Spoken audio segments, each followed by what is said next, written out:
The foundations of mindfulness nourish the enlightenment factors. Mindfulness sati is not the same as insight vipassana.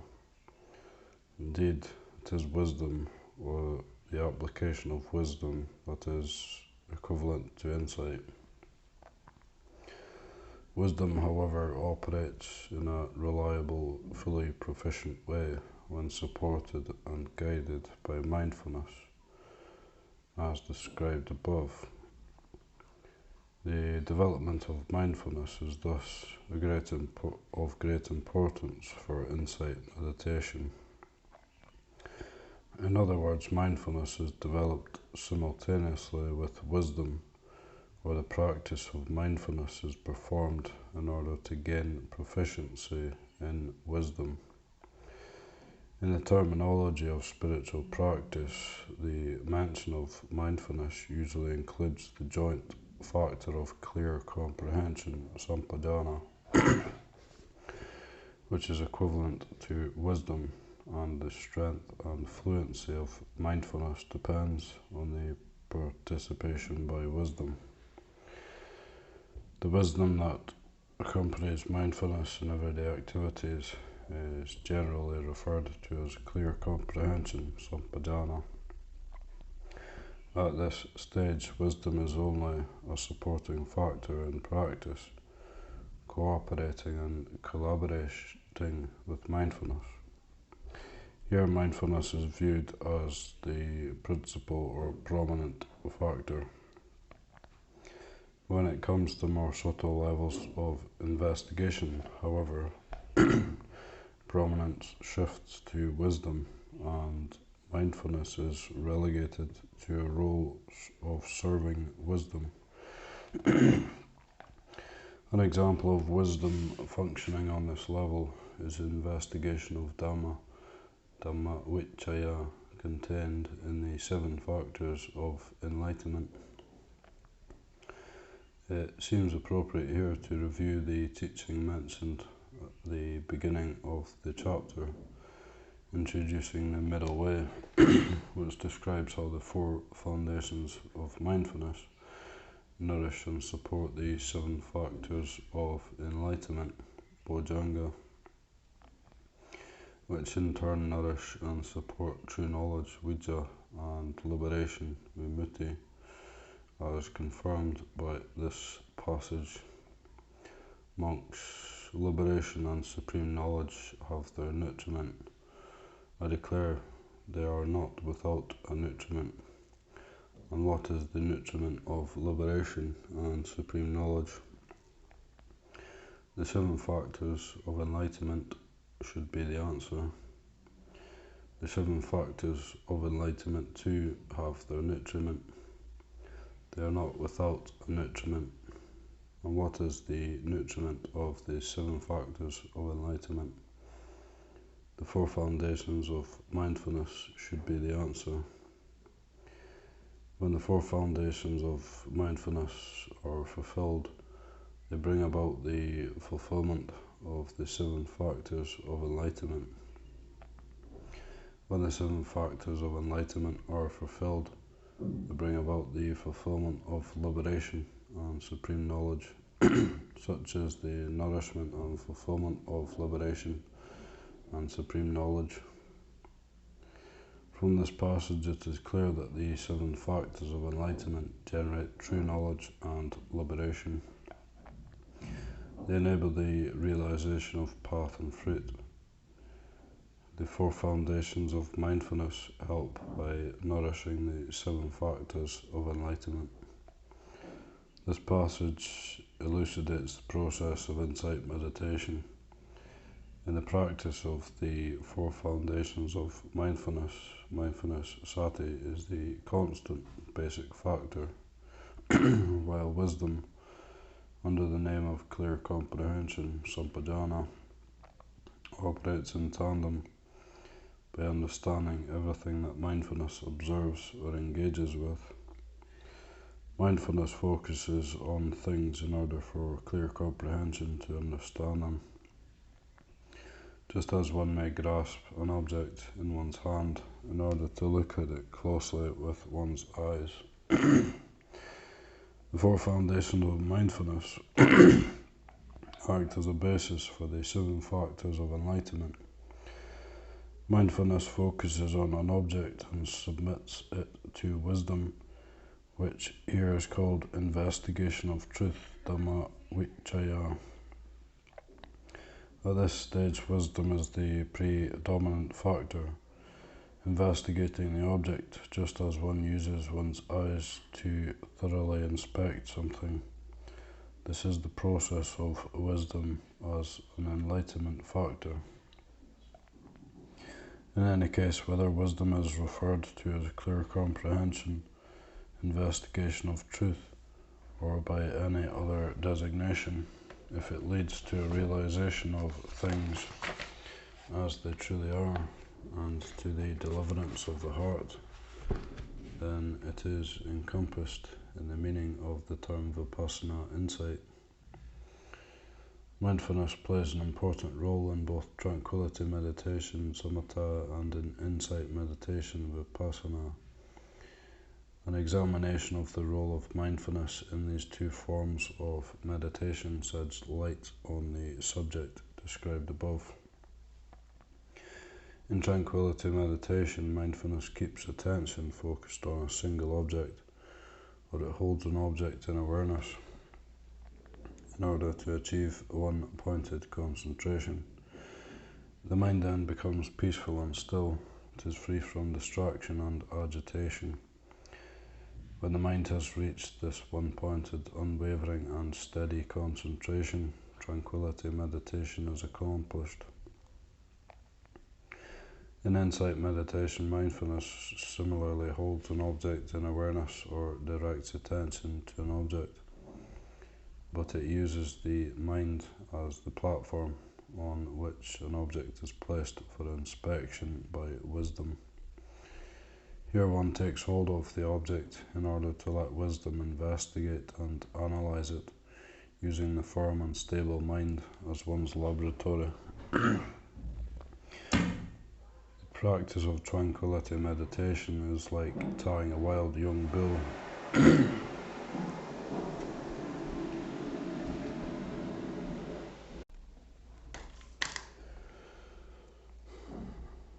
The practice of tranquility meditation is like tying a wild young bull to a post with a rope.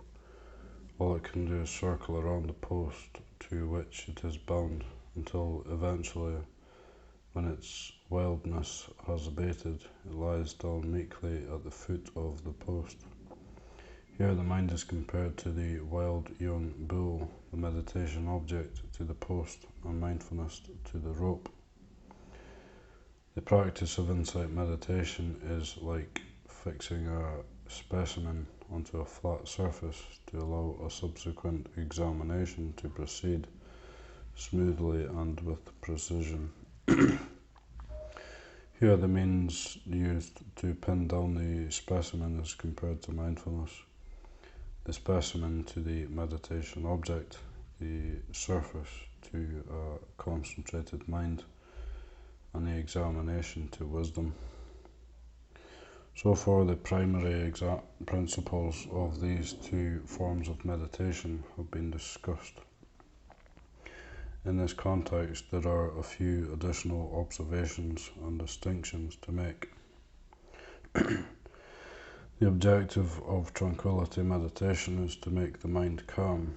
In this context, when mindfulness directs attention to an object, it fastens onto it with the sole aim of producing a firm and unswerving concentration on the object, preventing even the slightest deviation of awareness until the mind dwells unwaveringly on a mental image, nimitta sign of the meditation object.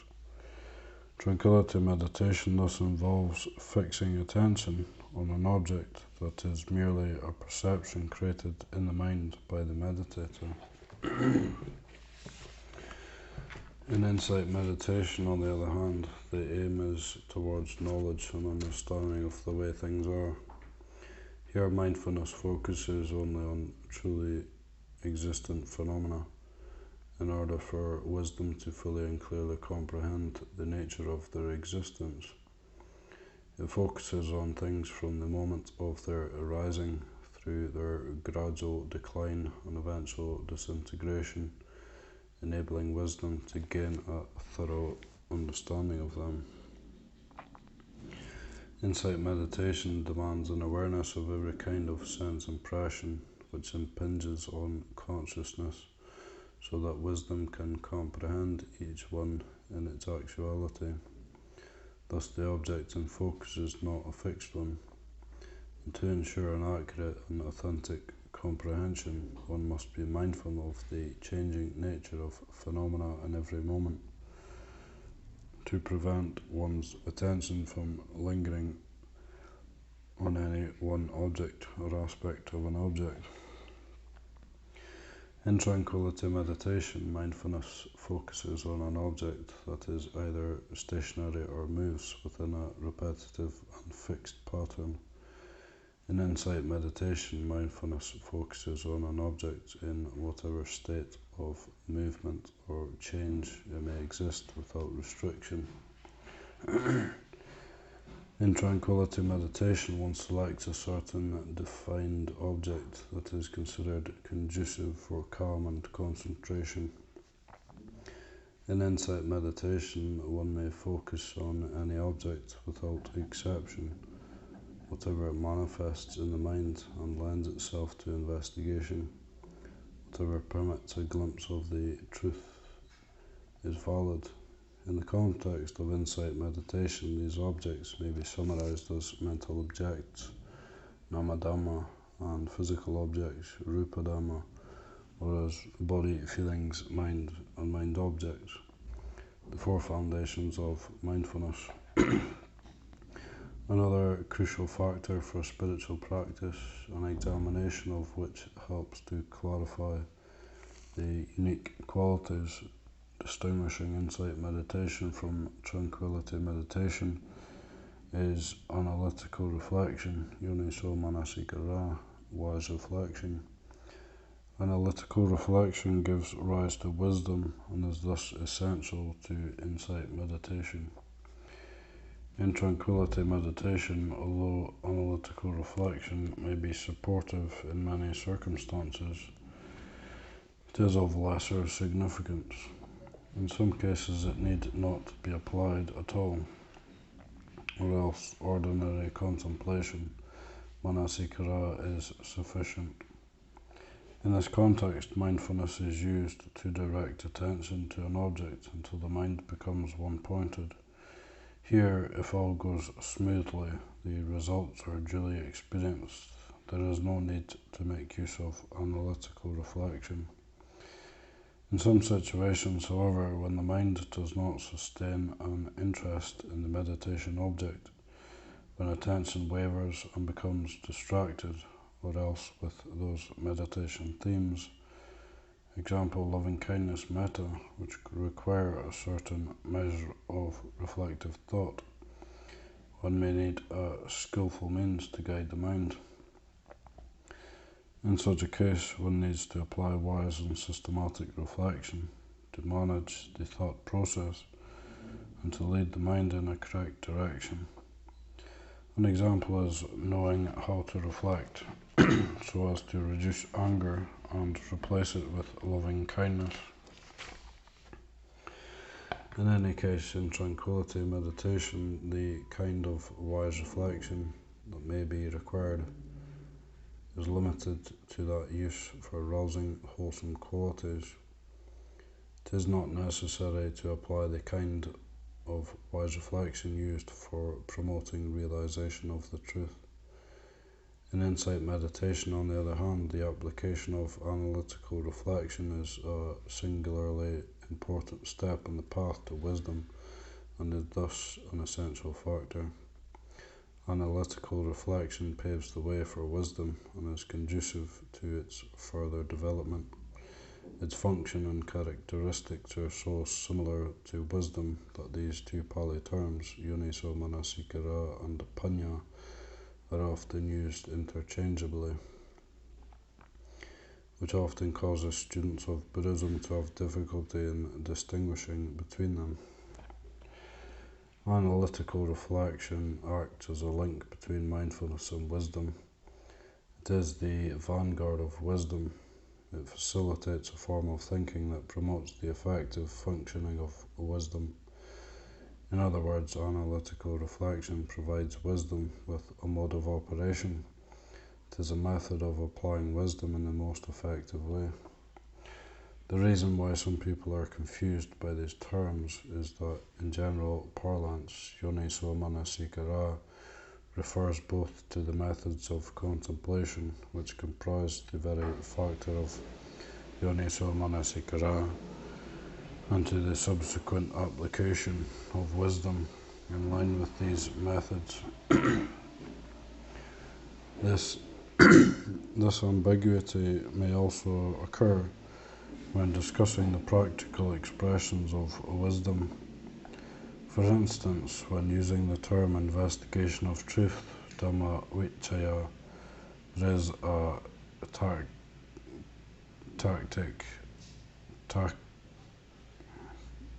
tacit understanding that in this context the wisdom faculty investigates by relying on one of the methods provided by analytical reflection. In general, the meaning of the term yoniso manasikara implies both reflection and wisdom. Reflection accompanied by wisdom, i.e. wise reflection. As a sequence of events, this process unfolds in this way. When mindfulness sati lays an object down in full view of the mind, analytical reflection, yoniso manasikara, holds this object in attention and turns it over so that wisdom, panya, can investigate it.